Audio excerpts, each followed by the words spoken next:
வணக்கம் நண்பர்களே, இன்றைக்கி பீட்ரூட் ஜூஸ் போடுறது எப்படின்னு பார்த்துக்கலாம். தேவையானது 2 பீட்ரூட்டு, 2 ஏலக்காய், ஒரு 3 ஸ்பூன் சுகரு, ஒரு 50 ml பால், ஒரு 75 ml வாட்டர். இதை வச்சு எப்படி பண்ணுறதுன்னு பார்ப்போம். 2 ஏலக்காய் போட்டுக்கலாம், சுகர் போட்டுக்கலாம், கட் பண்ணி வச்ச பீட்ரூட்டை போட்டுக்கலாம். போட்டுட்டு லைட்டாக இது துருவலாக வந்த அப்புறமா தான் நம்ம பாலெல்லாம் ஊற்றணும். நான் பண்ணுறேன் பாருங்கள். இந்த மாதிரி துருவியாச்சு.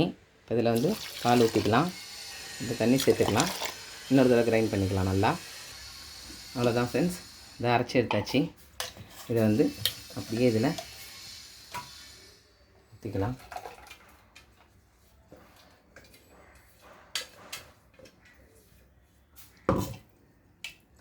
மூடியில் உள்ளது தானே வேஸ்ட் பண்ணக்கூடாது, அதில் உள்ளதையும் எடுத்து போட்டுக்கோங்க.